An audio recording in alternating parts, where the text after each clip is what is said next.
Travis, are you ready? Oh, you did? It's a good thing. All right. We'll call the meeting to order at 6:02 p.m. Roll call. Vicky? Vicky's absent. Nick? Here. Alan? Here. John is absent. Derek is absent. Terry? Here. And Christy is here. We have a quorum. Say the Pledge of Allegiance. I pledge allegiance to the flag of the United States of America and to the republic for which it stands, one nation, under God, indivisible, with liberty and justice for all. Derek said he just came into the building. So What? Derek just came into the building. He'll be there in a minute. Okay. Well, we'll mark Derek present. Do I have 4.0? Do I have an approval of the agenda for April 7th special school board meeting as presented? Motion, Nick. Motion by Nick. Second? Second by. Second by Al. Terry? Terry. Take whatever. Okay, roll call vote. Vicky's absent. Nick? Yes. Alan? Yes. John is absent. Derek is here but not here. Absent. Terry? Here. And Christy's yes. Yes. I mean, here. I'm sorry about that. Well, I knew that was a yes, so that's another word for it, right? Okay, yes, motion passes. So we'll go to new business to approve Ogama parking lot construction documents as presented. So you want to go ahead with that, Jordan?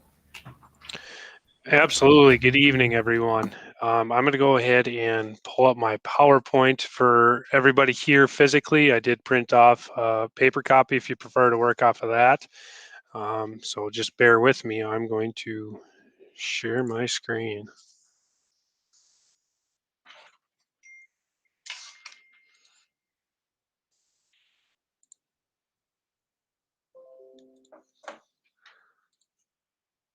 All right, is everyone able to see my PowerPoint?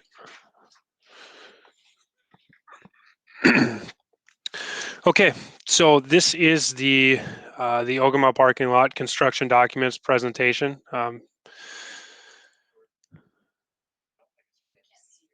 Okay. Let me see.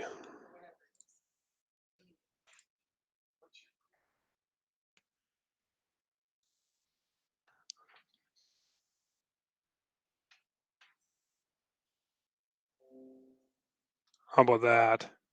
We can see it? Okay, thank you. Okay, so this is the Ogama parking lot construction documents presentation. So I'm just going to start with this is a design that we've all pretty much seen before, but as we've been going through the design process, having our meetings, having our board meetings, we've been taking all the input we've received and been changing our design to reflect that. So what I have shown here, excuse me, is our overall site overview. So I intend to work through a review of the plans, a review of the schedule, a budget, and then we can do questions at the end. But so right now, what I'm showing is the overview of the entire site. So we've got the north entrance, the east entrance, and the turnaround areas, and I'll go into a little more detail as I zoom in on them. So one thing, big picture, that I will point out now, just because it's easier to see, we did talk about doing some grading and enabling parking up in the gravel area, which would be this area here. So we did shift this bus lane over, so it got narrower east and west, and then north and south it got a little longer, but the functionality is still the same. The shape just changed a little bit. So I'll move into the parent pickup and drop off. Very similar to what we've been seeing this entire time. We do have the two entrances. As we drive in, cars will drive in off of 59. We have the student pickup or the parent pickup drop-off lane that we extended to maximize as many cars as we can get around there, as well as we have our ADA stalls here, and then some smaller miscellaneous parking up front. So we've got about 12 stalls here, I believe. One other thing that we've done is some of the site utilities and drainage we haven't discussed before. So just for the purposes, this is the area where it applies. I'm going to point it out now. We have an existing roof drain. It's a roof main rain leader that comes off by the front canopy. Right now, that comes out the side of the building, travels to the ground, and there is a grate there. And then that grate connects to a pipe and it shifts it over. If you follow my mouse, it shifts it over and then comes out somewhere approximately in here by the in the grass by the sidewalk. So we decided that that's something that we definitely need to address with that overflow even coming out. That still doesn't fly with code for that water to flow down towards the sidewalk. So that, and then there are two small drains that come off the canopy also. I think Dan had brought that to our attention just after our last meeting. And so we incorporated that into the documents, but we have lines running from those two downspouts to the roof rain leader, and then one rain leader right here, that they all tie into our storm that we need for the rest of the parking lot. So that is something a little additional that we had not planned for, but we do have it included in here and taken care of. Otherwise, we've talked about snow removal, but we do have multiple curb here so that facilities are able to push the snow up and over and remove the snow up to the north. So I think that's pretty much the gist of the parent pickup drop off. Like I said, not much has changed here. Moving on to the bus drop off and pickup loop. As I said before, we changed the dimensions of this a little bit just to make everything work. So I know one of the big things we had talked about last time was overflow parking is needed, and then snow removal. There was some concern about the grading here. So what we've done is we've had the civil team take out some of the, not really cliff, but kind of flatten out the slope so that it's going to be a lot easier to push snow up in this area. That's where Dan said that they've been pushing snow already. And then this kind of whited out area shows the aggregate surfing right now, basically the gravel that's up there. And so we had incorporated into the drawings this aggregate surface, which essentially it's a driveway, and it's going to allow, we have our multiple curbs starting here. It's going to allow cars as they drive in to pull off over the curb, follow that road, and that will serve as overflow parking until, as we discussed, the future parking lot will be built. And then this aggregate surfacing and everything here will have to go away for our impervious soil calculations. So those were the major changes that we made to make this all work. So with that, this concrete apron got extended out and got a little bit larger.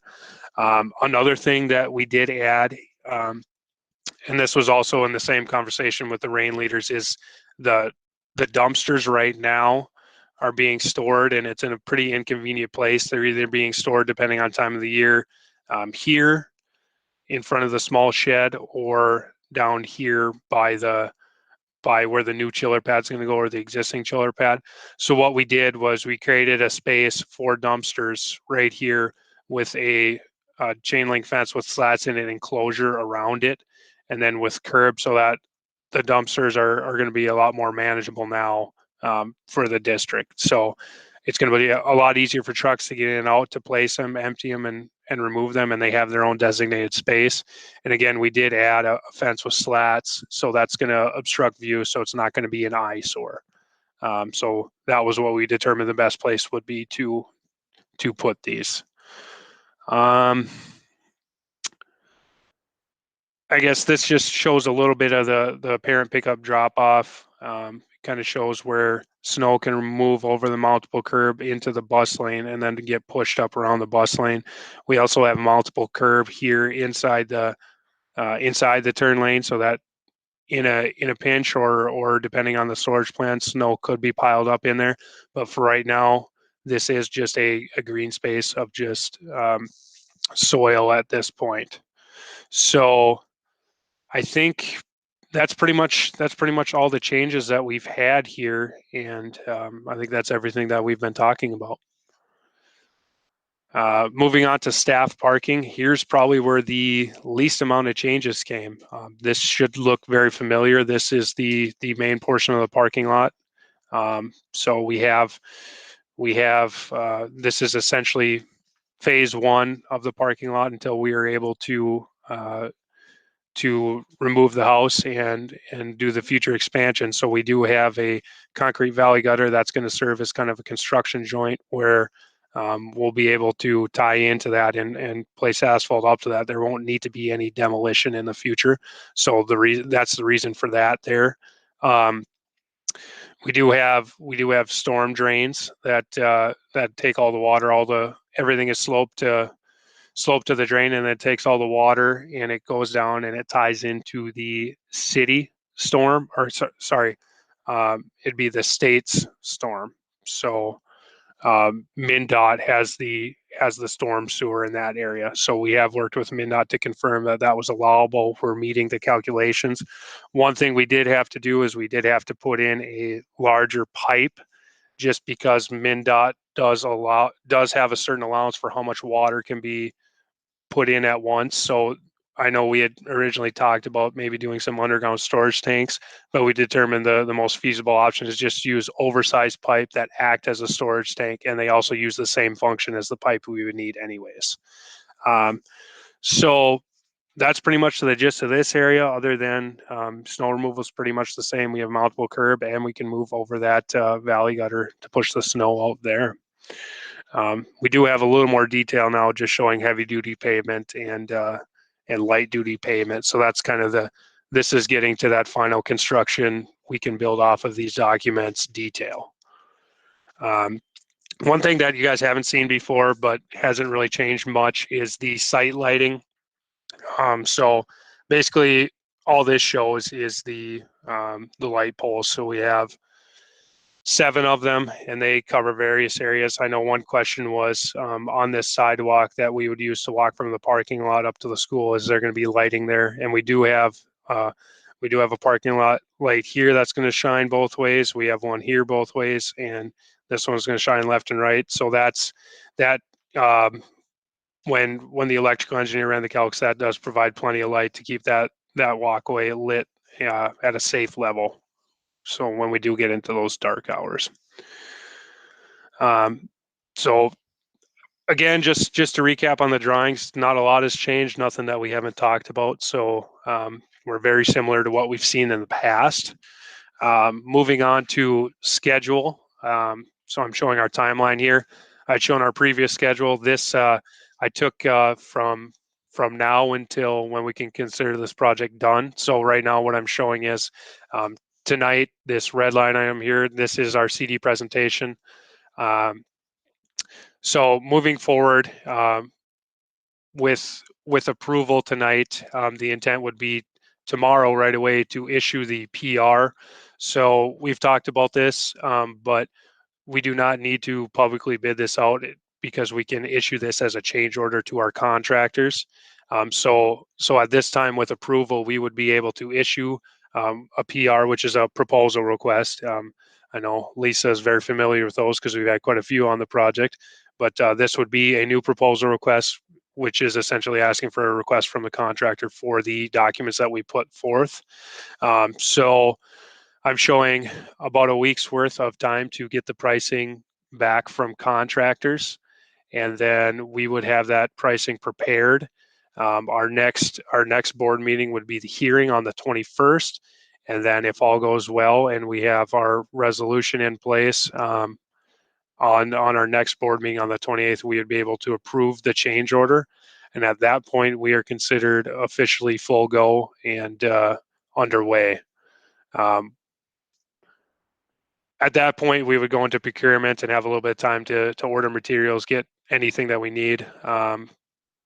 But then we'd be looking at a construction start to match our site construction start for the Waubun project of June 1 through the same finish date of August 12th. So it tie in with everything we're doing at Waubun. One thing that isn't shown on here anymore because it's already happened, but we did submit for permitting to the state. So we have proceeded to go ahead and get permitting going, just because with COVID, that's been a big factor of with projects starting on time. So we felt it was necessary to get a jump on that and get everything submitted. So timeline wise, we are tracking very well. We've hit all of our deadlines up to date, and I don't see much for changing that for the foreseeable future. So the next thing I want to talk about is our current estimate. So right now, just at a screenshot, we are $6,775 and some odd cents over the budget that we had. So just to recap what our original budget was, we had our construction cost estimate of $833,000. Our general conditions and contingencies were percentages based off of that amount, and then our fee. So our goal amount is the $1,026,000. As we went through DD, we worked with the contractors for them to provide estimates to us based off the drawings that we've done. So with this round of the construction documents, with the estimates that we got, our cost came in approximately $30,000 higher than what we had originally estimated. Some of that is due to the additional things that we had to deal with, like those storm sewers or the trash enclosure, some things that we didn't have planned on, but we did include into the drawings. One thing that we did look at doing was rather than figure our general conditions on a percentage, this isn't a typical project where we have multiple different work scopes and we have an entire building, we have mechanical, electrical. We really only have a parking lot here, so we were able to take a close look at what our general condition costs would be and identify what they would be. And so we're comfortable proceeding with a less than general condition amount. Contingency, we still have our 2% contingency and fee. And so that brings us to where we are, the $6,700 over budget. Right now, this is an estimate. So our strategy moving forward is to issue this as a PR. And one thing that I know Lisa's familiar with, but maybe the rest of the board is not, is that when we do issue PRs and we get back pricing from contractors, one of the things that we do is we vet out the pricing, ensure we have the ability to ask for detailed breakdowns of materials and materials and labor, and we do vet those out for accuracy to ensure that what they're proposing is what is shown on these documents. So we have an opportunity there to ensure that we are getting the best price, and then we also believe that with our budget right now, we will be able to provide this project at the fee at the $1,026,000 and get everything we have shown in this drawing. So we do have some options moving forward to look at reducing costs, but at this time I don't see a need to. So I'm going to roll into the next to the conclusion. With the budget, we were able to identify those general condition costs and get us pretty close. We will vet out the change order, and we will expect that the project is going to be delivered in full with our original budget. So we're going to recommend to approve these construction documents as presented. We're right in the ballpark for where we need to be on the budget, and over the next couple of weeks, with the approval of this and issuing it, we're going to work to make sure that we are in budget on this. So that is our recommendation. I'm going to move into any comments or questions.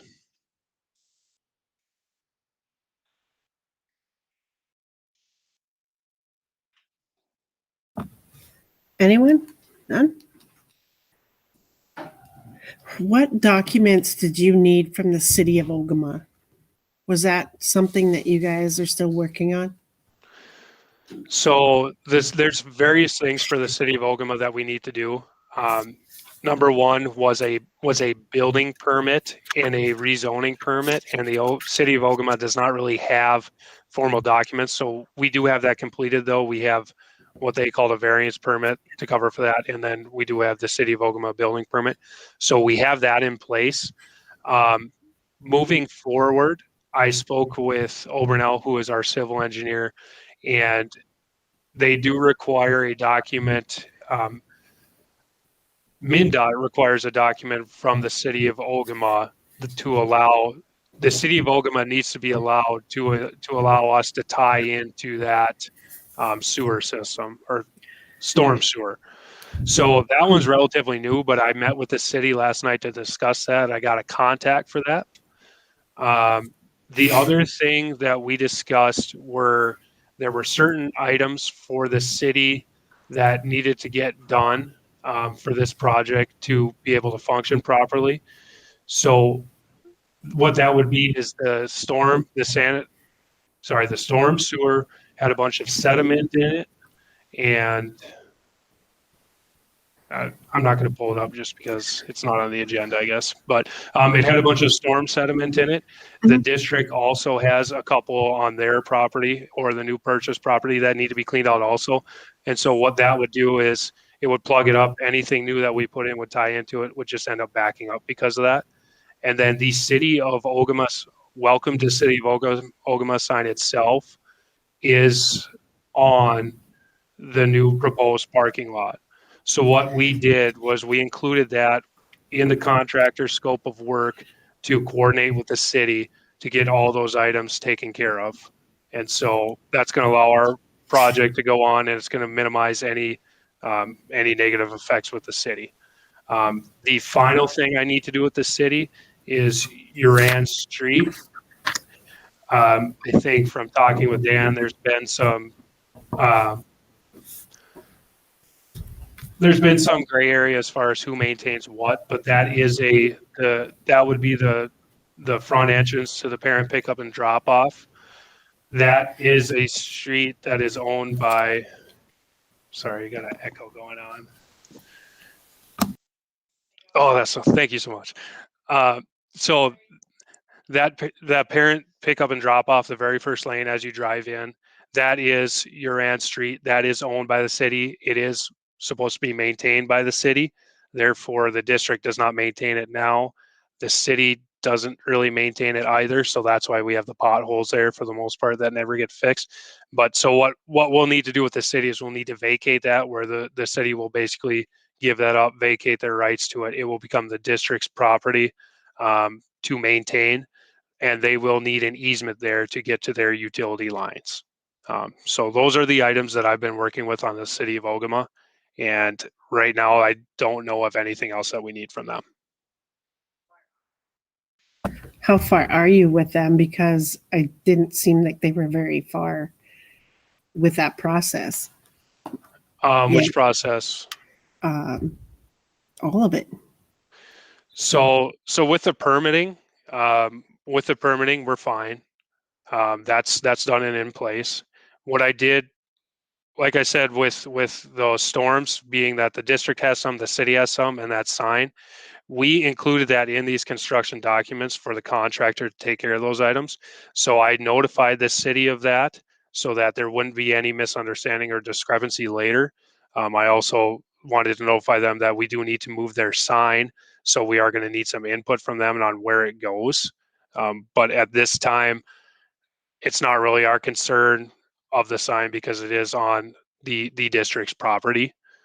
So those two I don't see much issue with. And then with the vacation of Uran Street, I just met with them last night. I haven't got a chance today, but I need to fill out their form that they need and submit it to them. They're going to run it for 2 weeks in the paper. And then after that, very similar to how our board works, they will have an open hearing to the public for opposition. And then they'll start that at their next meeting, 15 minutes before their meeting starts. Then their regular meeting will start at 6. They can have resolution, and then it will be resolved and done in our eyes. So they'll be able to send the vacation approval back to us, and then they'll need to follow up with the easement. So I'm still clarifying on what we need to do there. But Ogama has actually been very cooperative, and they've been able to get me the answers that I need. And with that vacation, it's not something that I think we need to have done before we start construction. It's just something that we need to have done, period. So everything with the city of Ogama has been very positive, and everything that they've heard and said about the project has been very positive. So my understanding is the city of Ogama is pretty excited for this, and they've been good to work with. Okay. Any other questions or anything else from anybody? Eric, Nick, Al, Terry? Okay. Do I have a motion to approve the Ogama parking lot construction documents as presented? Motion, Nick. Motion by Nick, second. Terry. Second by Terry. Roll call vote. Vicky is absent. Nick? Yes. Alan? Yes. John Zim is absent. Derek? Yes. Terry? And Christie's a yes. Motion passes. Okay, I think that's it. Do I have a motion to adjourn? Motion, Allen. Motion by Alan, second. Second, Derek. Second by Derek. Roll call vote. Vicky is absent. Nick? Yes. Alan? Yes. John Zim is absent. Derek? Yes. Terry? Yes. And Christie's a yes. We are adjourned at 6:28. Thank you.